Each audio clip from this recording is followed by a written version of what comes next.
দিয়ে দিলাম, তারপর কলা কলা দিয়ে দিলাম, বেনানা মিল্কশেক, তারপর দুধ দিয়ে দিলাম।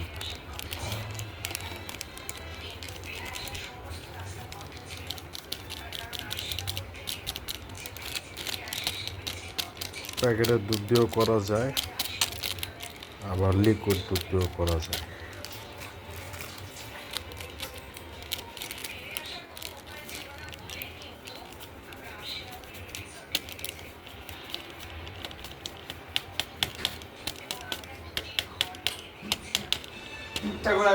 গুড় দিয়ে গুড় দিয়ে আমরা করব, সবাই তো করে চিনি দিয়ে, খেজুরের গুড় দিয়ে করব, দেখি কেমন হয়।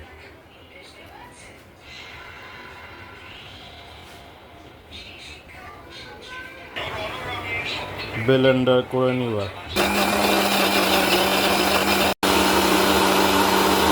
আমাদের জুস রেডি, বেনানা মিল নিব, শেক রেডি।